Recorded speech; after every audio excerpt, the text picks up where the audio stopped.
Ele participou do nosso ministério, sendo o pastor vice-presidente deste campo, deste ministério. Hoje o Senhor o levou para um outro projeto, mas é amigo desta casa, professor do nosso seminário, sempre está aqui nos abençoando com uma palavra, com uma mensagem, e ele está trabalhando conosco o ministério pastoral. Meu desejo é que você possa aproveitar o máximo de cada princípio que será aplicado aqui por este mestre, um amigo, um mentor, um confidente, Tá, já falei demais. Você pode receber com alegria e pode aplaudir ao Senhor pela vida do pastor Carlos Pedro. Bem forte, aplauda ao Senhor. Deus abençoe, meu amigo, bem-vindo. Graça e paz, amados. Depois disso tudo que ele faz, a vontade que dá é de ir embora. Tá doido. Deus abençoe a vida dos amados. Bom revê-los, bom estar aqui, discutindo um pouquinho, conversando um pouco. Essa é uma escola ministerial e nós temos muito que discutir. E não há nada melhor do que debatermos aqui alguns assuntos e depois nós continuarmos isso durante a semana. Eu tenho o privilégio de já continuar a discussão no carro mesmo, né? Em casa, durante a semana, o assunto rende, rola. Então, a avaliação que a gente tem é muito rápida. O feedback é muito rápido e muito sincero, porque os filhos têm essa capacidade de falarem coisas que às vezes outras pessoas demoram mais a falar. E lá em casa eu tenho bons filhos, esposa, que são ávidos em apontar todas as características, as boas e todas que estão erradas. Eu louvo a Deus por isso. Nós vamos crescendo juntos. Na última aula nós iniciamos falando do ministério pastoral, trouxemos para os irmãos uma série de características que vimos em Neemias, e depois nós falamos sobre a primeira base, o primeiro pilar do sustento da atividade do ministério pastoral, que é a voluntariedade. Há muitas pessoas que sustentam seu ministério no desejo, na ansiedade por terem recursos financeiros. Optaram pelo ministério por causa da opção financeira. Outros vieram para o ministério e veem no ministério pastoral uma possibilidade de alcançarem status, poder, de estarem numa posição de evidência, e acham que a posição ministerial vai lhes dar isso. E não são poucas as pessoas que enredam, que caminham nessa direção. Mas nós vimos também que a outra opção, a terceira opção para nós é o voluntariado, é a disposição para servir, é o desejo de servir sem nenhum outro interesse senão edificar o reino, contribuir para o crescimento da igreja, sofrer se necessário, estar disposto a pagar o seu preço para que o reino de Deus, para que a obra de Deus seja feita.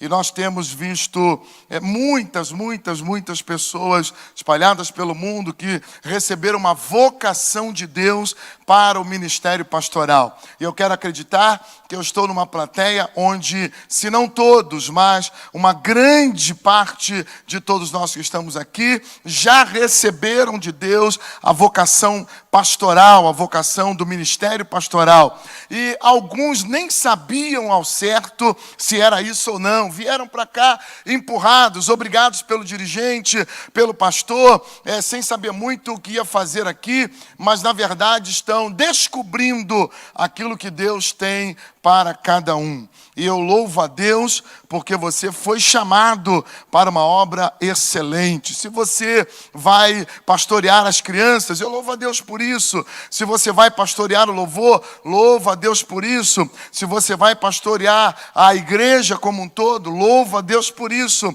E o meu desejo é que o seu ministério pastoral seja eficaz, que você comece bem e termine bem, porque nós corremos uma corrida longa, e o desejo de Deus e o nosso desejo é começar e terminar. O apóstolo Paulo, ele começou com muitas dificuldades, mas ele terminou muito bem.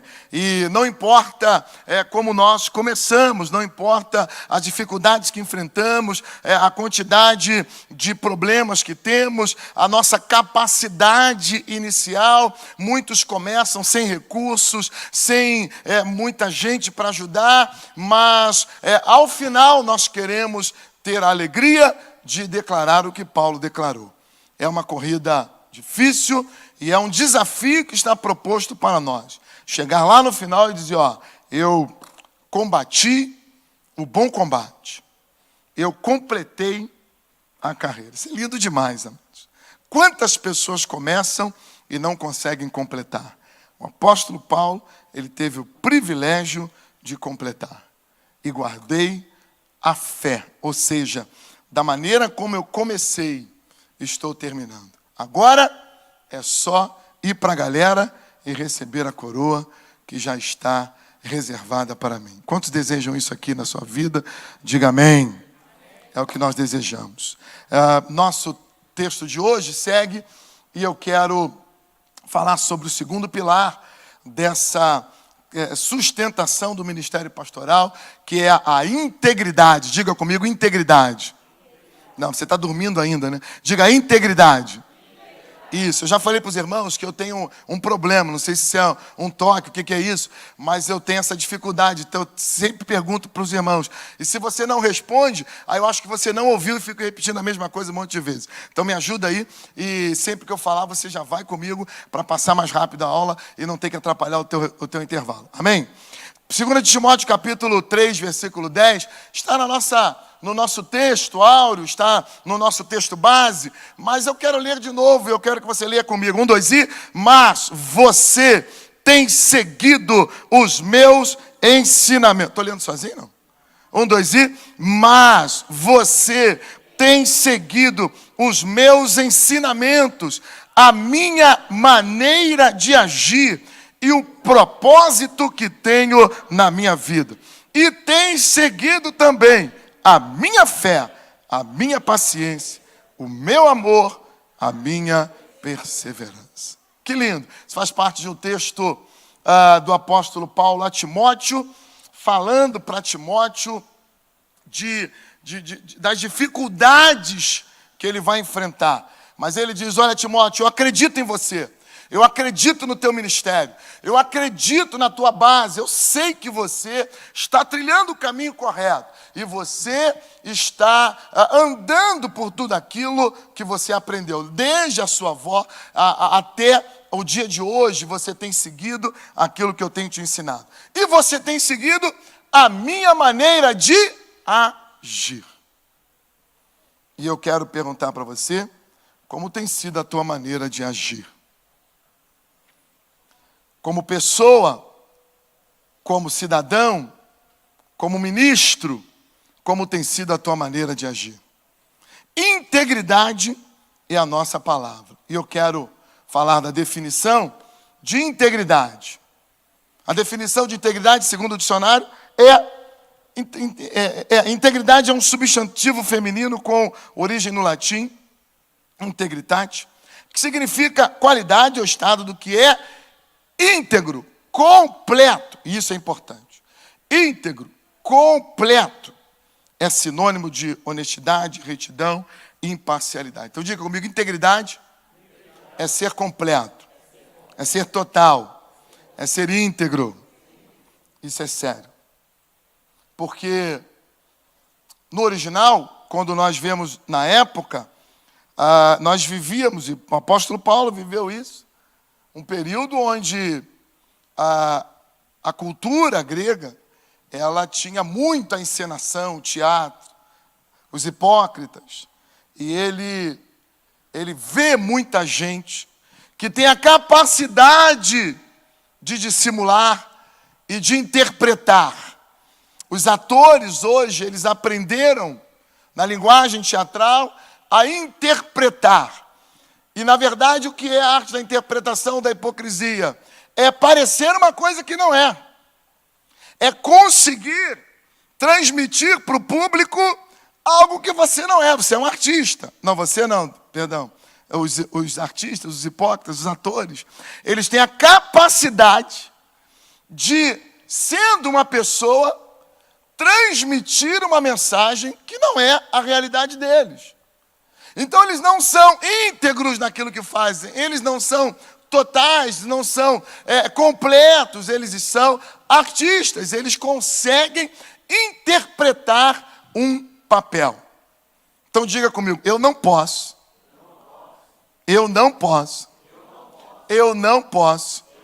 ser um artista, nem um ator. Você tem que ser íntegro. Você tem que ser completo. Você tem que ser uma coisa só. E ser uma coisa só significa ser a mesma coisa em qualquer lugar, em qualquer circunstância, em qualquer situação. E eu conheço gente que tem essa capacidade de ser uma coisa na frente do altar, de frente para o público, e ser uma outra coisa no 292. Gente que tem uma capacidade de ser uma coisa no altar e ser outra coisa no vagão do metrô. Conheço gente. Mas calma que a gente ainda vai caminhar nessa área aí. Sentido figurado, a integridade pode ser descrita como honradez, pureza, inocência, pode designar uma atitude de plenitude moral, sendo a característica de uma pessoa incorruptível. Não obstante, isso aqui é importante, não obstante aos dons e talentos que um obreiro possa ter, é imperativo que o seu caráter seja irreparável. Não podemos imaginar que alguém que fale em nome do Senhor Jesus Cristo, que se diz seu discípulo, que ensina a sua palavra, não busque viver como ele viveu e seguir o seu exemplo de conduta. Ser discípulo de Jesus é seguir seus passos. É fazer o que ele mandou. É ensinar o que ele ensinou. Porque foi ele mesmo quem disse. João 15:14. Vocês são meus amigos e só serão meus amigos. Só serão meus discípulos. Só serão meus ministros se fizerem ou se fazem o que eu vos mando. Foi Jesus quem disse isso. Então há diante de nós um desafio muito grande. Há uma carreira que está proposta para nós e não é das mais fáceis, porque aprender a ser ministro é fácil ou é mais fácil. Porque se você entender que dá para interpretar um papel, vai conseguir fazer. E aí você, diante de alguém, diante de um público, você faz o que aprendeu a fazer. E muitos são muito bons nisso. Conseguem fazer de maneira quase perfeita. Mas a proposta do Senhor Jesus não é essa. É que os ministros sejam autênticos, sejam íntegros, que sejam completos. Aí, o apóstolo Paulo colocou uma relaçãozinha para nós. E eu não posso deixar de ler essa relação, porque eu gosto demais dela. Você já leu isso muitas vezes, mas eu preciso repetir. A carta de Paulo a Timóteo, na sua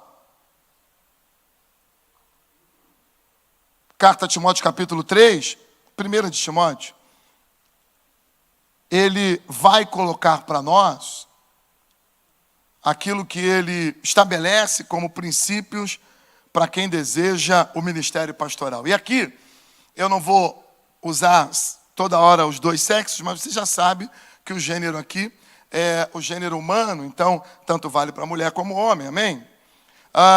Esse ensinamento é verdadeiro.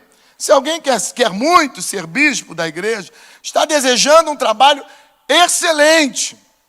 E como eu sou feliz em ler isso, porque é algo maravilhoso, excelente. Ser um pastor, ser um bispo, ser um ministro de Deus. Não há na minha visão, algo mais excelente do que trabalhar na terra como um outorgado pelo Senhor, um ministro do Senhor, para trazer a esse mundo as suas verdades. É uma excelente coisa. O bispo, ele diz, deve ser um homem, o bispo, a bispa, deve ser um homem que ninguém possa culpar de nada. Vamos ler juntos? 1, 2 e... O bispo deve ser um homem que... Foi mal aí, hein? Vamos juntos, 1, 2 e... O bispo deve ser um homem que... Calma aí. Isso é sério, gente? Isso é verdade? Não, mas isso não vale para nós hoje. Isso era para aquele tempo, porque era um outro tempo. Não era bem assim. Aquele era um outro tempo, um outro momento. Não tinha nada, não tinha nem internet naquela época, não tinha nem Facebook, pô. Não tinha nada. Então, o mundinho era desse tamanho, ó. O mundo do apóstolo Paulo era uma coisinha de nada. Então não dá para comparar isso. Você vai querer que... se Paulo vivesse hoje, ele não teria escrito um negócio desse? Teria escrito ou não? Teria? Então é verdade isso? Está valendo para nós? Então, você deve ser alguém que ninguém é muita gente. Ninguém é muita gente. O que é isso, cara? Ninguém é muito. Não, você ter um síndico que não gosta da gente, tudo bem, pô. Você ter... Mas ninguém. Nem a sogra. Ninguém é ninguém. Que ninguém possa culpar de nada. Isso é sério. Você é alguém que ninguém deve culpar de nada. Pastor, eu posso sair agora para ir no banheiro ali rapidinho? Não, fica aí que é só o primeiro versículo.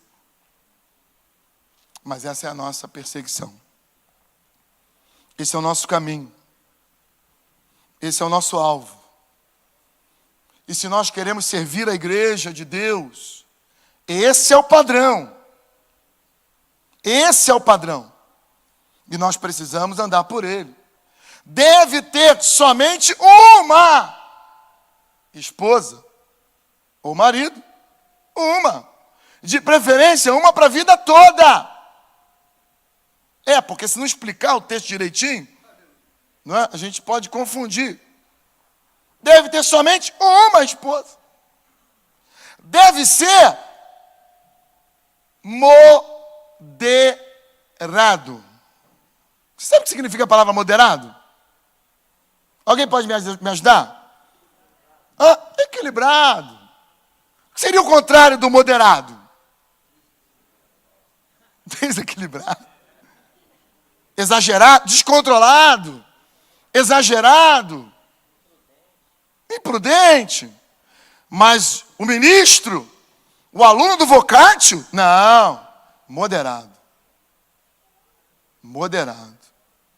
Deve ser moderado. Deve ser prudente. Prudente. E o contrário do prudente é o imprudente. Deve ser prudente. O prudente vê o mal, disse o sábio. O prudente vê o mal lá longe. E ele desvia o caminho. Prudência. A irmã Prudência. Tem um pastor amigo nosso que me ensinou essa, da irmã Prudência. E de vez em quando eu tenho que fazer isso. Sim. Ok. A irmã Prudência falou aqui comigo que eu tenho que fazer diferente. A irmã Prudência. Porque muitas vezes nós fazemos muitas coisas que ferem o princípio da palavra. Prudência. Deve ser simples. Meu Deus. Simples. O que é ser simples, hein, gente? Ser simples é diferente de ser humilde, tá? O que é ser simples? Hein? O que é ser simples? Eu tenho... Oi? É como a pomba, ok? Eu tenho dificuldade de falar dessas coisas, porque... Não, ser simples não é ser prático. Ser simples é ser normalzinho, ser tranquilo, não é? É não ser complicado. E há muitas pessoas que gostam de ser exagerado.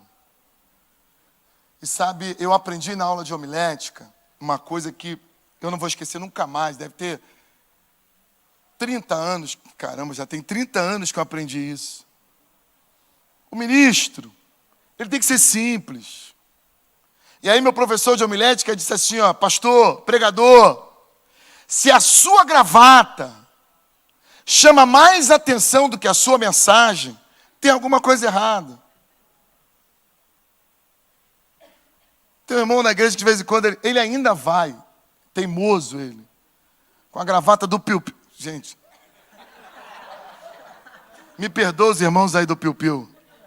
Me perdoem. Tem.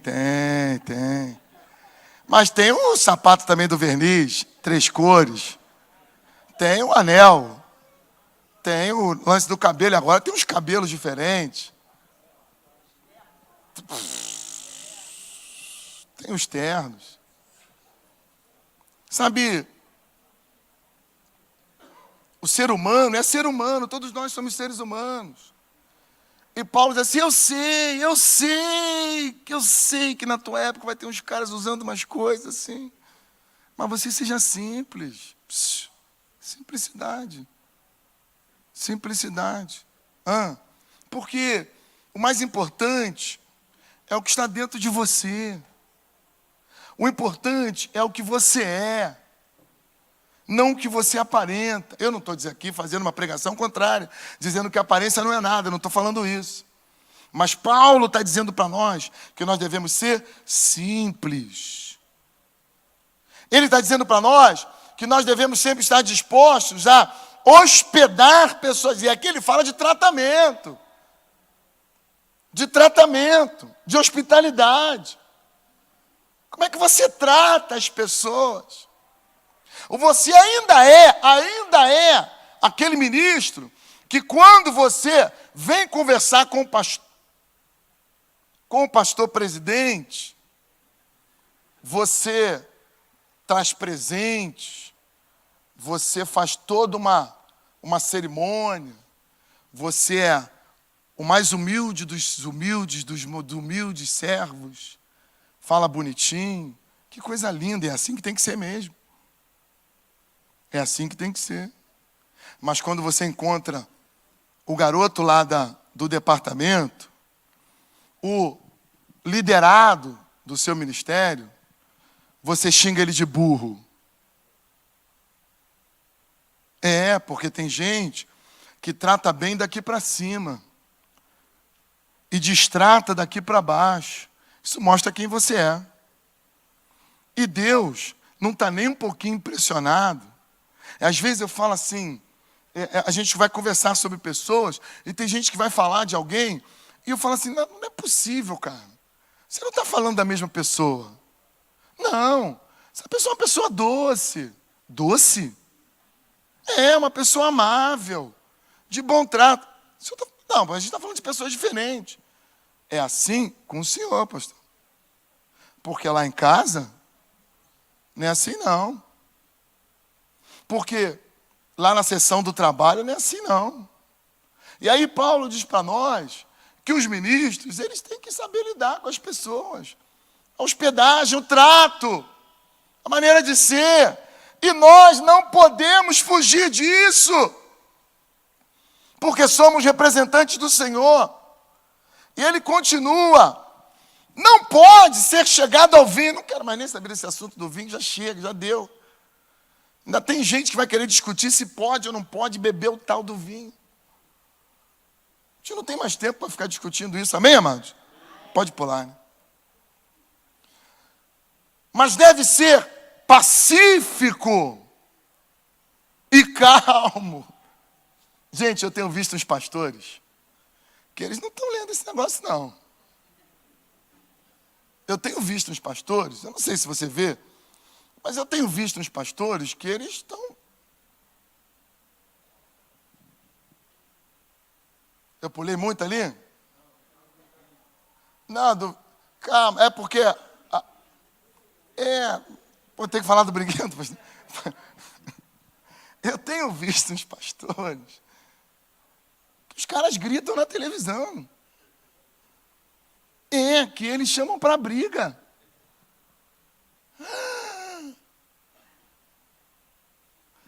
Eu tenho visto pastores assim, que não tem esse negócio não, hein? Tá achando o quê? Também sou homem. Se quiser resolver, nós vamos ali fora e a gente resolve isso.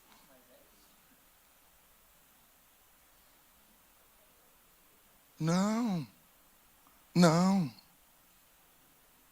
Porque você nunca viu Jesus fazer isso. Pastor, mas Jesus entrou lá no templo e quebrou tudo, bateu em todo mundo. Tem gente que já botou esse texto na Bíblia. Não, Jesus não bateu em ninguém, não, amor. Jesus só colocou ordem no templo, é diferente.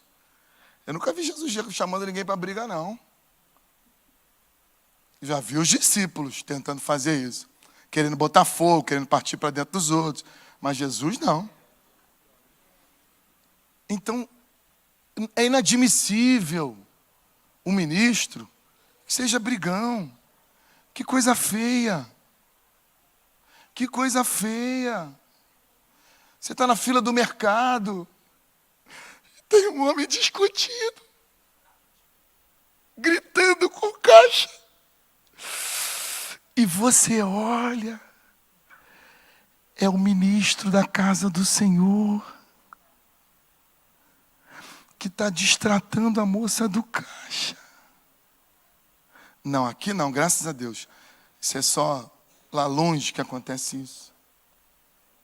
Mas não pode ser briguento. Deve ser calmo, pacífico. Não deve amar o dinheiro.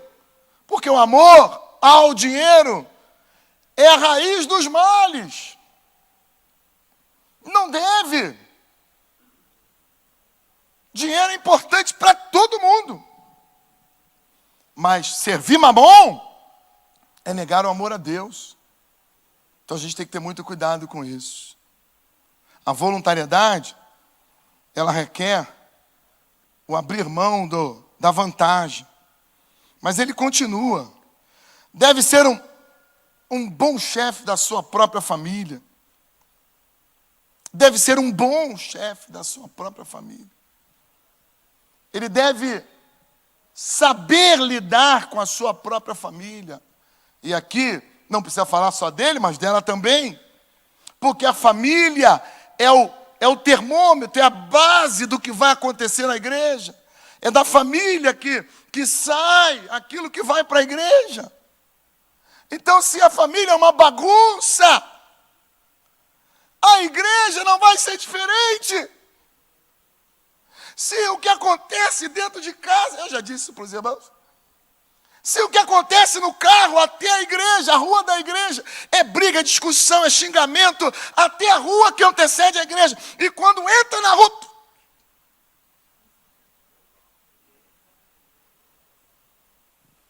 Meu amor, nós vamos adentrar ao santuário de Deus em poucos segundos. Por favor, me dê a mão.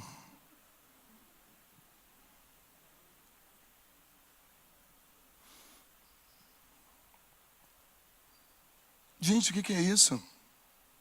Integridade. Não, nós não queremos mais ministros que sejam atores. Nós queremos homens e mulheres de Deus que vivam aquilo que pregam e só preguem o que vivem. Porque é isso que a igreja precisa. Nós já estamos fartos de gente que faz discurso bonito e depois é pego em todas as contradições possíveis, envergonhando e manchando o nome do Senhor e do Evangelho. Não, nós queremos homens e mulheres que sejam íntegros. É uma luta, é uma dificuldade constante, mas é isso que Deus espera de nós.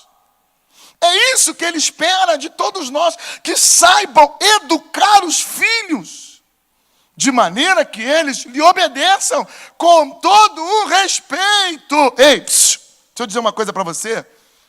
Os filhos têm a obrigação de obedecer aos pais, e eles vão obedecer, eles vão te obedecer, enquanto não alcançarem a maioridade. Eles vão te obedecer enquanto tiverem dependência. Se tem algum filho que não obedece, aí está tudo errado mesmo. Mas a obrigação dos filhos é a obediência. Obediência. Mas isso não é tudo. Porque a obediência entra como obrigação. Mas tem um momento que essa obrigação cessa. E é aí que a gente vai ver quem é e quem não é. Porque quando a obrigação da obediência cessa, vai ficar o respeito. E se os filhos não respeitarem os pais, já era. Então, a responsabilidade sua não é apenas educar, não é apenas mandar. Ó, tu me obedece, moleque. Tu me obedece, menino. Ele vai obedecer, não tem problema. Na coação ele vai obedecer. Os meus sabem bem o que é isso. Mas acontece que daqui a pouco vai chegar uma hora de liberdade. E aí, se eles não aprenderam a respeitar, não tem jeito. Então, Paulo está dizendo para nós que nós devemos saber educar os filhos. Saber educar. Saber educar. Para que eles não apenas obedeçam, mas que eles também respeitem. Amém? Pois se alguém não sabe governar a sua própria família, como poderá cuidar da igreja de Deus? E ele continua. O bispo não deve ser alguém convertido há pouco tempo. Isso é óbvio. Porque não pode ser um neófito. Se for, ele ficará cheio de orgulho e será condenado como o diabo foi. Mas ele diz, é preciso que o bispo seja respeitado pelos de fora da igreja, para que não fique desmoralizado e caia na armadilha, e não caia na armadilha do diabo. Sabe, alcançar o respeito é transmitir essa vida íntegra.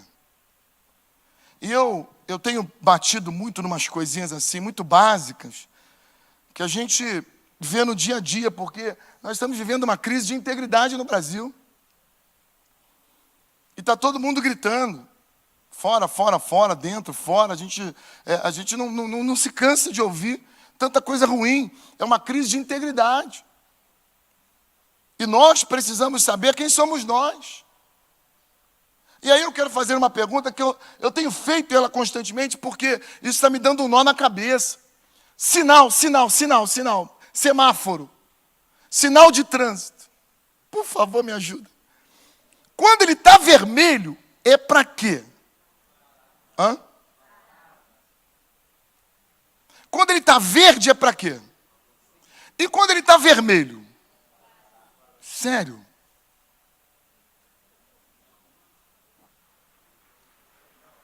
Isso é sério? Ah, depende do local e da hora. Ah, entendi. Nós tínhamos que conversar isso com o apóstolo Paulo.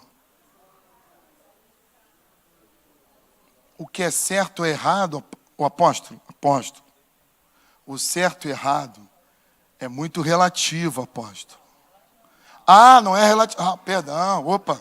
Oh, não é relativismo. Okay. Eu só fiz uma pergunta.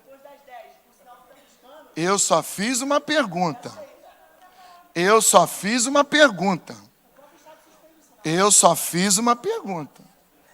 O sinal vermelho É para parar ou é para seguir? Foi a única pergunta que eu fiz.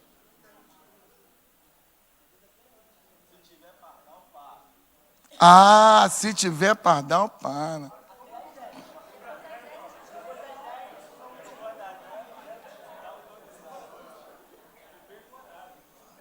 Depende do horário. Depende da pressa. Depende do horário, depende da pressa.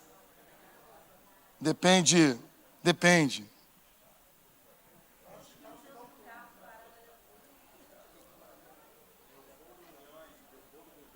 Deixa eu dizer uma coisa para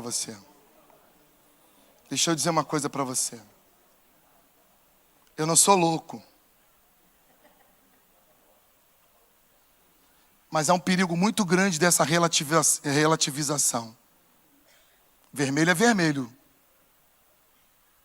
Quando você avança um sinal vermelho, você está assumindo os riscos. Mas avançou um sinal.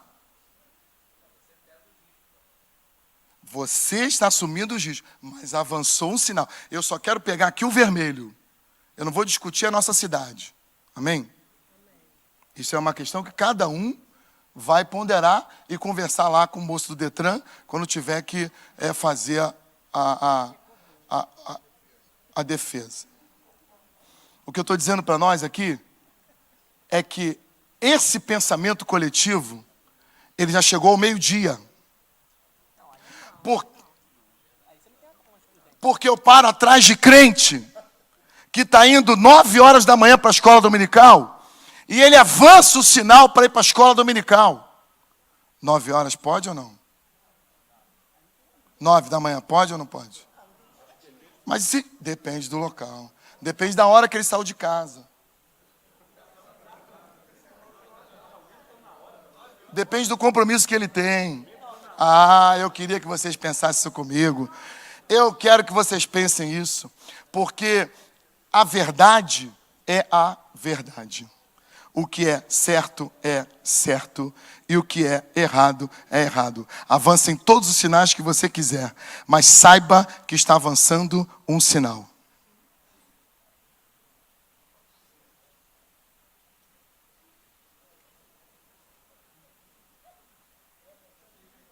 Porque a regra é a regra. Mas o sinal é só para dar essa polêmica para os irmãos acordarem. Mas é para pensar também. Porque eu estou ficando incomodado já. Eu paro no sinal e os crentes ficam buzinando atrás de mim.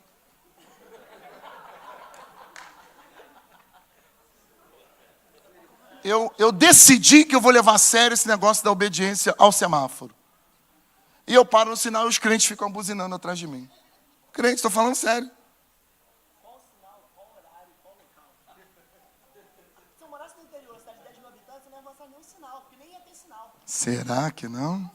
Agora aqui tem a necessidade. Essa é a questão. Tá bom, filho. Aí eu cheguei na fila do banco. Dia 6. 15 para as 4. A agência está um tanto quanto lotada. Eu olhou para a fila, 2 horas na fila. É o preço que a gente tem que pagar. E lá na frente, tem um santo varão, crente, que ele me olha e diz: pastor, vem para cá. Por favor, pastor.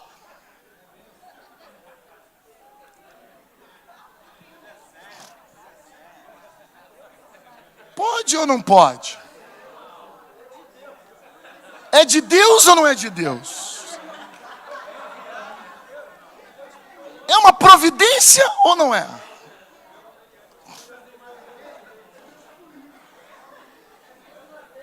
É Deus na terra. Irmãos, fui no banco hoje, que luta, banco lotado, sem saber o que fazer, cheio de compromisso.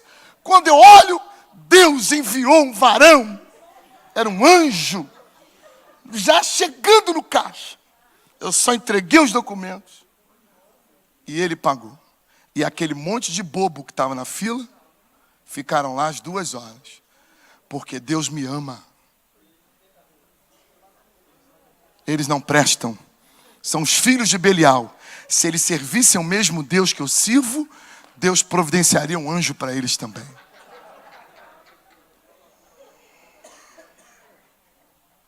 Aí eu entro no estacionamento do shopping. Lotado. Tem uma senhora... Ah, a senhora já sabe da vaga do idoso? Ah, eu não ia nem falar dela agora. Tem uma senhora demorando a entrar na vaga. Não tem 60 anos. Mas as senhoras, não importa muito a idade, elas têm as dificuldades naturais de entrar na vaga.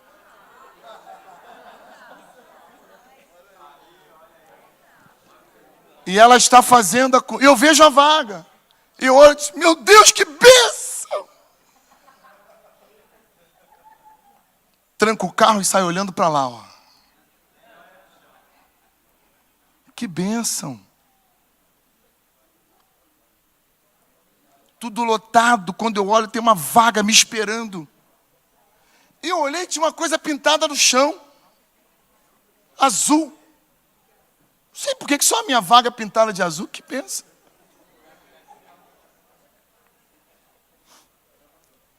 A gente ri de coisas que deveriam fazer a gente chorar. Porque a gente glorifica o diabo no trânsito, na fila do banco, no estacionamento, e de noite vem adorar a Deus. E pregar um sermão bonito para os irmãos. A gente corre o risco de sermos nós mesmos lá no trânsito, e aqui sermos bons atores. E é só o que Deus não quer. Então a gente tem que definir o que nós vamos ser. Se nós vamos continuar e alimentar isso, ou se nós vamos começar a andar numa retidão. Porque tem gente que não consegue mais andar sem transgredir. Pastor, eu vivo no Brasil, pastor.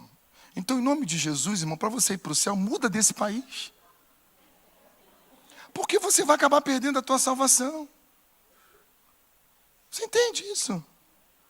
Ou será que Deus vai contemporizar os brasileiros? Hein? Deus vai dar uma forcinha para nós.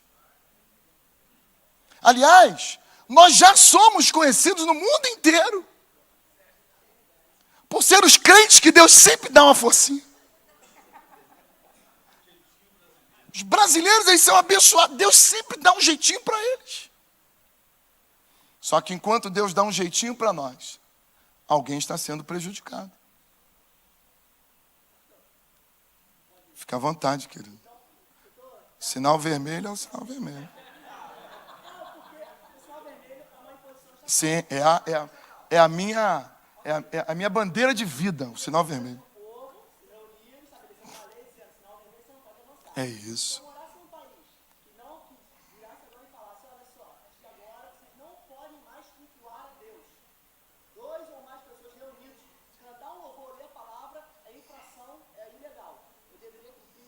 Você que sabe. Por isso tem um monte de irmão morrendo lá.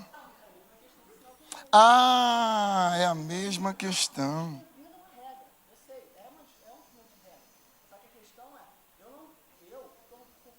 Sim, sim.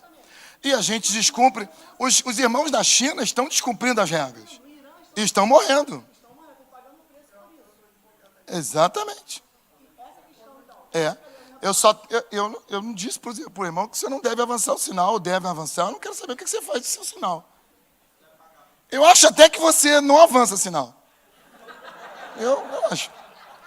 Mas o que eu quero dizer para os irmãos é o seguinte: nunca perca de vista que o sinal vermelho é para parar. Isso é uma regra. Não relativize isso. Porque quando você quiser avançar, quando você quiser transgredir, assuma o seu erro. Pague a multa. E diga assim: eu vou pagar essa multa para não arriscar ser roubado. Aí você está assumindo e reconhecendo que está errado. Põe a tua boca no pó, porque talvez haja esperança para ti. Mas o que eu não posso chegar aqui e dizer para os irmãos é que se chegar na fila do banco e tiver um abençoado lá na frente, pô, irmão, eu estava atrasadão, pastor. Um irmão da igreja, varão abençoado. Fui na promoção do Guanabara, pastor. Eu ia ficar lá o dia inteiro, pastor. Quando eu olho, está a dirigente do círculo de oração, pastor. Lá na frente. Foi Deus, pastor. Não, não foi Deus. Não foi Deus. Não foi Deus. Porque Deus é íntegro. Deus é íntegro. A questão da perseguição, da obediência às leis, países islâmicos, é uma outra questão que a gente pode discutir quando Pedro faz o discurso. Mas a gente está falando de integridade, de saber o que é certo e o que é errado. Pastor, mas a mentirinha que eu contei, pastor, não pode nem contar como mentira, pastor. Pô, era só para se safar desse probleminha aqui. Porque se eu não minto, pastor, eu ia arrumar um problema grande. Então, vê se você me entende. Vou explicar para você entender, pastor. Se eu falo a verdade, isso ia dar ruim. Então, eu reconheço que eu reconheço que eu menti aqui, mas resolvi um problema. Não, você não resolveu um problema. Você comprou um problema. Você está comprando um passaporte.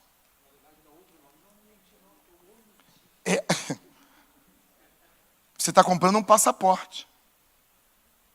Gente, nós estamos tão habituados a determinadas coisas que a gente não está mais enxergando assim, isso não. Eu fiz questão de trazer hoje para vocês a fila do banco, o sinal, o estacionamento, para a gente não falar dos outros.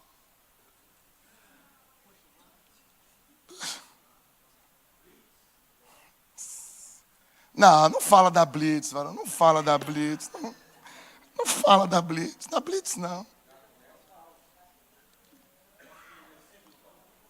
O irmão ainda trouxe um versículo, fala o versículo, amado. Ai, Jesus.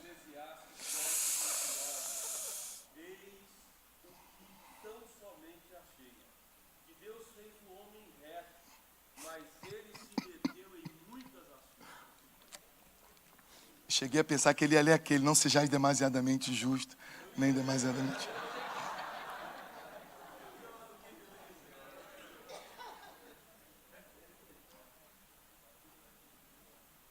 Fui levar a Kombi da igreja para fazer a vistoria.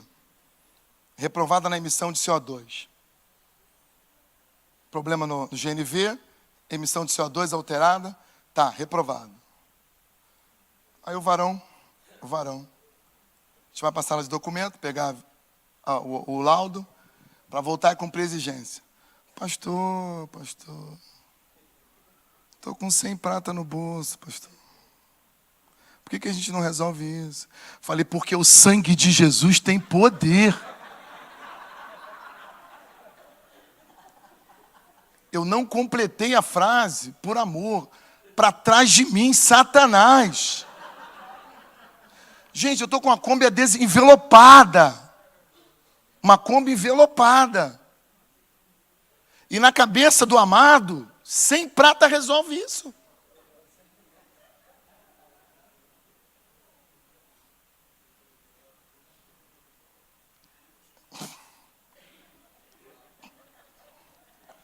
Você quer saber o que é pior? Muitos são candidatos ao santo ministério. Que Deus nos guarde. Eu sei que é difícil, amados. Eu não vim aqui pousar de santo para os irmãos. Eu sei que é difícil. Mas nós não podemos perder as referências. Nós não podemos baixar o padrão. Nós não podemos nivelar por baixo. O nível continua alto. Se nós erramos, precisamos continuar como o apóstolo Paulo, de miserável homem que eu sou. Porque eu ainda não consegui, mas eu sou miserável. Eu preciso melhorar. Preciso melhorar. E nunca imaginar que Deus baixou o nível para a gente poder ser aprovado. Você entende isso? Que Deus nos guarde. E aí, eu digo para você que o caráter daquele que exerce o santo ministério deve ser irreparável, intocável, deve ser exemplo, porque o líder, ele deve liderar pela influência sempre, pelo exemplo. E as pessoas estão olhando para mim, por você sempre, elas olham para você. Elas querem saber o que você vai fazer. Quem nunca ouviu alguém dizer assim, eu estava só esperando para ver o que o senhor ia fazer. Quando você acerta, ela fala isso. Mas quando você erra, ela não fala nada. Vai falar o quê? Que está decepcionada? Que nunca imaginou isso de você? Mas é o que elas gostariam de dizer. Que Deus nos guarde. Que o Senhor tenha misericórdia de nós. Amém, amados? Eu quero concluir hoje, ainda mais um pouquinho. Caráter é o termo que designa o aspecto da personalidade responsável pela forma habitual e constante de agir, peculiar a cada indivíduo. Esta qualidade é inerente somente a uma pessoa, pois é um conjunto de traços particulares, o modo de ser desta, sua índole, sua natureza e temperamento.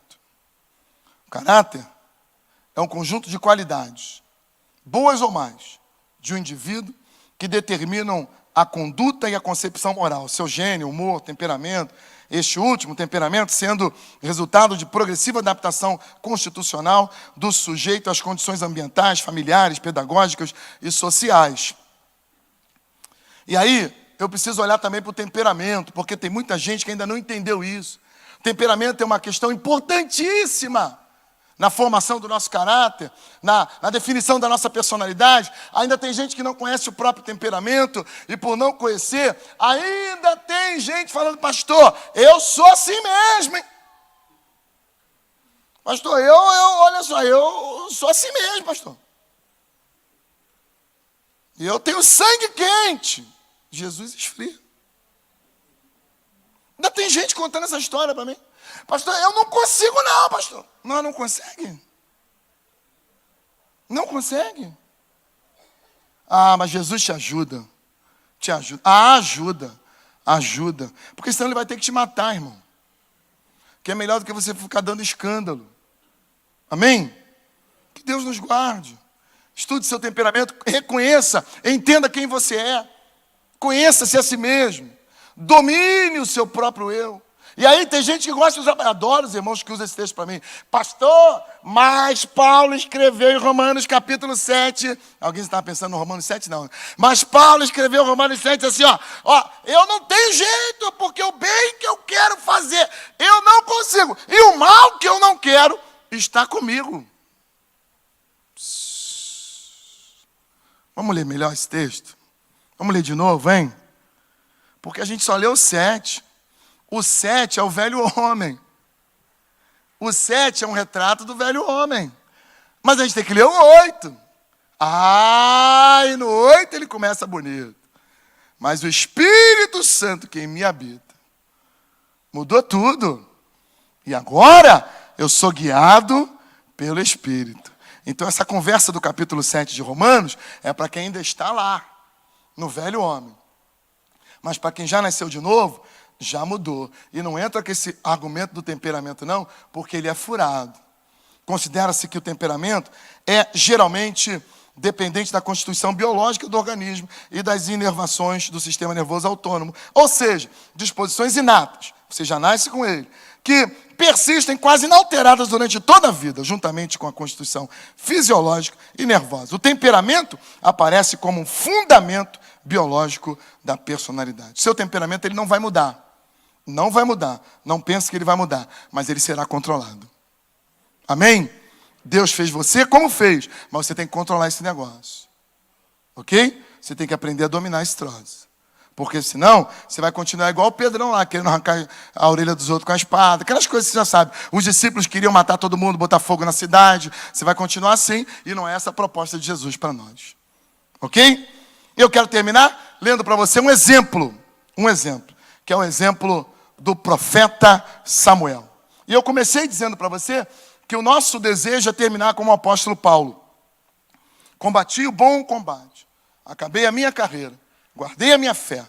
E aí eu vejo um homem lá no Antigo Testamento, chamado Samuel, que ele chega no final da vida, a história você já conhece.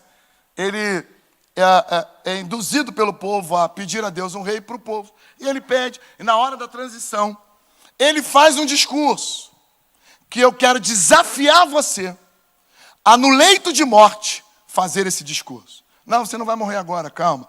Lá no leito de morte, quando você viver tudo que Deus tem para você, no leito de morte, você vai chamar todo mundo, ou vai gravar uma mensagem no Facebook e vai publicar. E a mensagem é essa aqui. Então, Samuel disse aos israelitas: eu fiz o que me pediram, dei a vocês um rei para governá-los. Agora, vocês têm um rei que os guiará. Quanto a mim, você quer ler comigo? Tem coragem? Esse é o seu texto, 2 horas antes de morrer. Amém? Vai gravar esse texto para ler lá 2 horas antes de você morrer. 1, 2 e... Quanto a mim, já estou velho, de cabelos brancos, e os meus filhos estão com vocês. Fui o seu líder desde a minha mocidade até hoje. Aqui estou. Se fiz alguma coisa errada, na presença do Senhor Deus e do rei que ele escolheu, por acaso, tomei o boi ou o jumento de alguém, enganei ou persegui alguém, recebi dinheiro de alguém para torcer a justiça, se fiz alguma dessas coisas, eu devolverei o que tirei. Você tem coragem? Tá bom, vamos esquecer lá o dia da morte. Tem coragem de falar isso hoje? Eu ligo o celular. Quer gravar uma mensagem para o Facebook?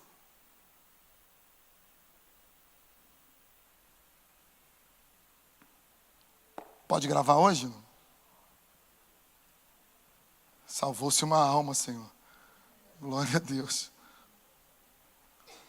A minha intenção era ouvir 150 poços. Mas o importante não é o que você vai dizer, não, amado. O importante não é o seu discurso. O importante é o que vem agora. Fique de pé. Isso aí é importante. Porque você falar, você pode falar. Mas o importante é isso aí. Vamos ler juntos? Com força, com vontade. 1, 2 e... O povo respondeu: o Senhor não nos enganou, nem nos perseguiu, e não tomou. Você pode dizer glória a Deus? Você pode dar um aplauso bem forte ao Senhor? Que Deus te abençoe. Que nós tenhamos dias e anos na presença do Senhor. E que no final da vida possamos fazer essa oração. E que o povo responda isso. Amém? Amém, queridos.